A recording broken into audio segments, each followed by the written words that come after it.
अगर मैं आपसे कहूं कि अमेरिका ईरान के बीच भले ये युद्ध खत्म हो जाए, लेकिन तेल का संकट नहीं खत्म होगा, क्योंकि इस युद्ध की वजह से जितना नुकसान हुआ है उसकी भरपाई कोई और नहीं बल्कि आपको और हमें करनी पड़ेगी।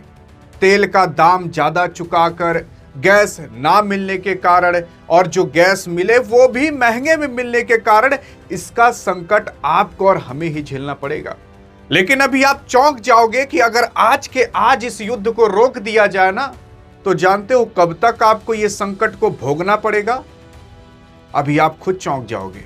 आप चौंक जाओगे जब ये सुनोगे कि भाई साहब, अरे 1 महीना नहीं या 2 महीना नहीं, अरे 6 महीना भी नहीं, बल्कि सालों साल तक की संकट चल सकता है।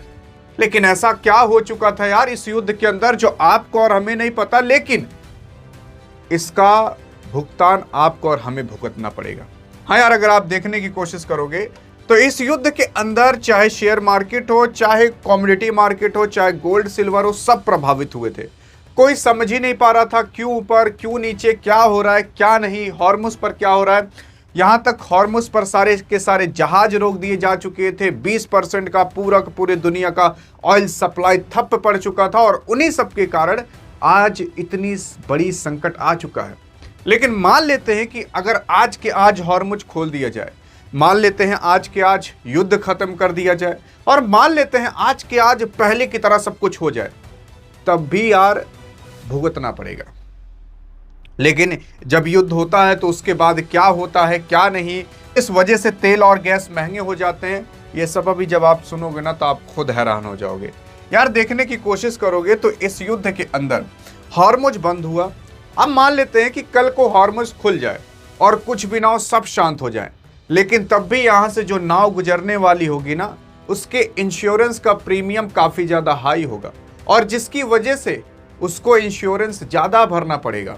और ज्यादा भरने का मतलब भाई साहब ज्यादा खर्च होगा, और ज्यादा खर्च होगा तो आपको और हमें ही तो भरना पड़ेगा ना, क्योंकि जो गैस आएगी तब महंगे में बिकेगी, और महंगे का कारण क्या, आपके और हमारे जेब से ही वो महंगाई निकलेगी। और इसी वजह से कहा जाता है जब भी कहीं युद्ध होता है तो वहां से गुजरने वाली नाव, वहां से गुजरने वाले जहाज, जो कुछ भी होते हैं, उनके इंश्योरेंस बढ़ जाते हैं, जिसकी वजह से आने जाने का जो पैसा लगता है वो इंश्योरेंस के कारण बढ़ जाता है। और इसी वजह से कहा जा रहा है एक तो कारण ये है, लेकिन ये कारण बहुत छोटा कारण है। अभी जब आप अंत में सुनोगे कि यार बाप रे बाप, आप कहोगे कि यार मतलब ये तो हमने कभी सोचा ही नहीं था। अब देखो, ये मैं नहीं कह रहा, ये जानते हो कौन कह रहा है? ये अंतरराष्ट्रीय ऊर्जा एजेंसी IEA कह रही है, वहां के अधिकारी कह रहे हैं। अब अगर यार अंतरराष्ट्रीय ऊर्जा एजेंसी कुछ कहती है तो कुछ ना कुछ तो दम होगा। आइए देखते हैं इनके कहने में क्या दम है। इनका कहना है कि अप्रैल की स्थिति मार्च से कहीं अधिक खराब रहेगी। ये जो अप्रैल चल रहा है ना, इसकी स्थिति मार्च से भी खराब रहेगी, क्योंकि पूरा मार्च भर युद्ध चला था, 1 महीने से ज्यादा चला था, और अभी भी चल रहा है अभी। लेकिन कहा जा रहा है कि वापस इस्लामाबाद में मीटिंग होगी। अब वो युद्ध बंद होगा कि नहीं होगा वो तो बात की बात है, लेकिन हाँ, ये देखना होगा कि भाई साहब कितना बुरा होता है अब बीतने वाला अप्रैल। उसी के साथ साथ अनुमान के मुताबिक भी ये जो नुकसान 2 गुना हो जाएगा, मतलब मार्च से भी ज्यादा नुकसान आपको अप्रैल में देखने को मिलेगा, जो कि 2 गुना होगा। इसकी वजह से महंगाई बढ़ेगी और आर्थिक विकास भी धीमा हो जाएगा। महंगाई बढ़ेगी तो भाई साहब आर्थिक विकास तो धीमा होगा ही, क्योंकि अगर आप देखने की कोशिश करोगे जब भी तेल और गैस महंगे होते हैं तो जानते हो क्या होता है? अरे मान लेते हैं 100 रुपए का पेट्रोल आपको 200 में मिले, मान लेते हैं एक सरल कैलकुलेशन के हिसाब से, तो आपको सेम जगह पर जाने के लिए 100 रुपए की जगह 200 का पेट्रोल डलवाना पड़ेगा। अब जो आपके जेब से 100 रुपए खर्च हो गए वो कहां गए? अरे तेल वाले के पास चले गए। लेकिन अगर वही 100 रुपए आपके पास बचे होते तो उस 100 रुपए का आप कपड़ा खरीदते, कुछ खाने पीने का सामान खरीद सकते थे, या कुछ भी खरीद सकते थे।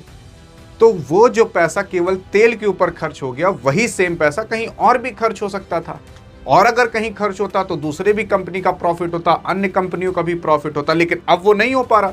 इसी वजह से जब तेल महंगा होता है, गैस महंगा होता है, तो उसका असर सबके ऊपर देखने को मिलता है। और जब तेल और गैस महंगे होते हैं तो इसकी महंगाई की वजह से पूरे चीजों पर आपको इंपैक्ट देखते हुए मिलेगा। क्योंकि यार तब जो गाड़ियां चलेंगी उसमें ज्यादा तेल लगेगा। अरे ज्यादा तेल का मतलब ज्यादा दाम का तेल लगेगा। जो ट्रक सेम जगह 100 किलोमीटर जाने के लिए 1,000 रुपए का तेल, 5,000 का तेल पीती थी, आज वही सेम ट्रक वहीं तक पहुंचने के लिए उसको 10,000 का तेल लगेगा। अब ट्रक वाले का भी नुकसान हुआ, तो इससे जो लॉजिस्टिक्स और बाकी ट्रांसपोर्टेशन होता है वो बहुत महंगा हो जाता है। इन्हीं सब कारण की वजह से भाई साहब खर्चा बहुत ज़्यादा बढ़ जाता है। और उसी के ही साथ साथ जो अंतर्राष्ट्रीय ऊर्जा एजेंसी है वो और भी कुछ कहती है, यह कमी कई महीने तक और मतलब संभावित है, साल 2026 के अंत तक ये आपको महसूस होते हुए दिखाई दे सकती है। मतलब टोटल अभी 1 साल तक आपको ये झेलना पड़ सकता है। ऐसा क्यों यार, 1 साल तक क्यों? ऐसा क्या हो गया 1 साल तक? देखो यार, पहली चीज तो मान लेते हैं आज के आज युद्ध बंद हो जाए, लेकिन इस युद्ध के कारण जो नुकसान हुआ है उस नुकसान को सही करने के लिए कुछ समय तो लगेगा। क्योंकि ऐसा कहा जाता था कि ईरान के ऑयल रिफाइनरी पर अमेरिका अटैक कर रहा है, तो ईरान जो है वो सऊदी अरब और कतर उतर की इंडस्ट्री पर अटैक कर रहा है। यार मैं आपको बताऊं, कतर के ऊपर ही इतना अटैक हो चुका है कि अगर कतर इसी युद्ध के पहले मतलब फरवरी में जैसा था, अगर वहीं तक पहुंचना हो तो लगभग उसको 2 से 3 साल लग जाएंगे। अब सोच कर देख लीजिए कितना भारी नुकसान हो चुका है कतर को। इसी वजह से कहा जा रहा है कि भाई साहब अब सेम जगह पर पहुंचने के लिए 2 से 3 साल लगेंगे। उसी के ही साथ साथ युद्ध की वजह से पूरे गैस उद्योग और विश्वसनीयता को नुकसान पहुंचा है। उसी के साथ साथ एलएनजी को एक भरोसेमंद और आसानी से मिलने वाली विकल्प के रूप में प्रस्तुत किया गया था, लेकिन दुनिया पहले साल 2022 में रूसी गैस संकट में फंसी और अब कतर गैस संकट में फंसी है। क्योंकि भारत भी भाई साहब लगभग 40% से ज्यादा कतर से गैस खरीदा करता था। ये जो एलएनजी एलपीजी गैस आती है ना, आज उसी कतर को इस हिसाब से आपके ईरान ने तोड़ दिया है कि वो गैस बेचने लायक तक नहीं है। जहां जहां वो अपने ठिकाने बनाकर रखा था भैया यहां से हम गैस बेचेंगे, वहां तो मिसाइलें ड्रोन आकर गिर चुके हैं, उनकी पाइपलाइनें फट चुकी हैं, उनकी फैक्ट्रियां तबाह हो चुकी हैं, और इसी वजह से उनको वहां तक पहुंचने के लिए अरबों का खर्चा करना पड़ेगा। और इतने आसानी से और इतने जल्दी तो हो नहीं जाएगा, चुटकी बजाओ बस सही हो गया। तो इन सब चीजों की वजह से भी आपको महंगाई बढ़ते हुए दिखाई दे सकती है। युद्ध आपको भले लग रहा होगा हाँ चलो थोड़ा शांत होते हुए दिखाई दे रहा है, ये युद्ध वापस से हो सकता है, आज नहीं तो कल हो सकता है। बस हाँ, थोड़ा धरती जो है अभी, या जो आप और हम हैं, जो जनता है, वो थोड़ा स्टेबल हो जाए, इस वजह से जबरन इस युद्ध को रोकना पड़ रहा है। 15 अप्रैल 2026 मतलब अभी के टाइम के अगर देखें उसके आंकड़े के अनुसार, तो मिडिल ईस्ट यानी कि ईरान, इजराइल और अमेरिका भी जो युद्ध चल रहा है, मिडिल ईस्ट में देखो तो युद्ध में 40 दिन से अधिक प्रमुख तेल और गैस संयंत्रों और उसी के साथ साथ हमले से नुकसान वहां पर पहुंचा है। मतलब जो तेल और गैस के ठिकाने थे वहां पर भाई साहब यहाँ नुकसान पहुंचा है। इन हमलों से सऊदी अरब, कतर, ईरान और यूएई की जो रिफाइनरी और एलएनजी संयंत्रों थी उस पर नुकसान पहुंचा है। यार ऐसे खड़े खड़े पूरी ना जो रिफाइनरी थी वो उड़ा दी जा रही थी। उस टाइम आप सुन नहीं रहे थे कि इजराइल के अंदर तेल अवीव में ये उड़ा दिया गया, कतर के अंदर वो उड़ा दिया गया। भाई साहब हर जगह कुछ ना कुछ उड़ाए जा रहे थे, और इसी वजह से अब ये सब चीज़ों की भरपाई करना, इन सब में अरबों का खर्चा आएगा। और अगर खर्चा ये लोग ज़्यादा करेंगे तो महंगा बेचेंगे, और अगर महंगा बेचेंगे तो भाई साहब महंगा तो आपको ही मिलेगा ना, ये दूसरे किसी को मिलेगा।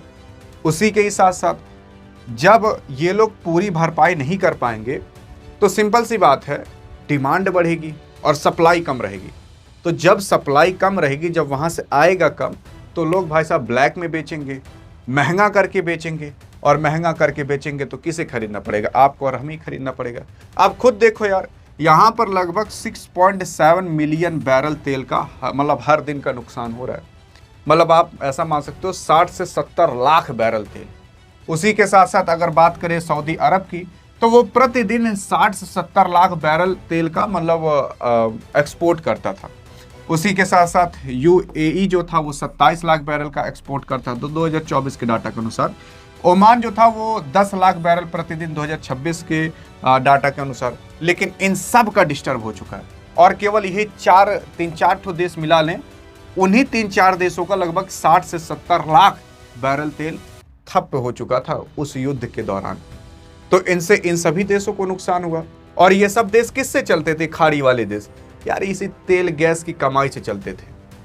अब अगर ये थप्पे पड़ेंगे ना तो पूरी दुनिया में तेल और गैस का संकट मंडराएगा। और यार अब आपको भी पता है कि तेल और गैस के बिना अभी धरती चल नहीं सकती। ना कोई गाड़ी चल पाएगी, ना गैस के चूल्हे जल पाएंगे, ना खाना पक पाएगा। और इसी वजह से ये संकट मंडरा रहा है। और मैंने आपको कहा था ये संकट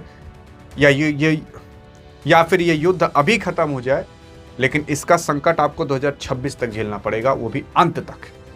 बाकी एक भारतीय नागरिक होने के नाते देखते हैं आप इस मुद्दे पर क्या सोचते हो और क्या जवाब देते हो। लेकिन हाँ, अगर जवाब चाहिए इन सब चीजों का और अच्छे से, तो डिस्क्रिप्शन में व्हाट्सएप चैनल का लिंक है, फ्री है, अभी जाकर ज्वाइन कर सकते हो, बाद में कुछ समय के लिए खुला हुआ है। बाकी अधिक जानकारी चाहिए तो इस वीडियो में मिलते हैं, तब तक के लिए जय हिंद जय भारत।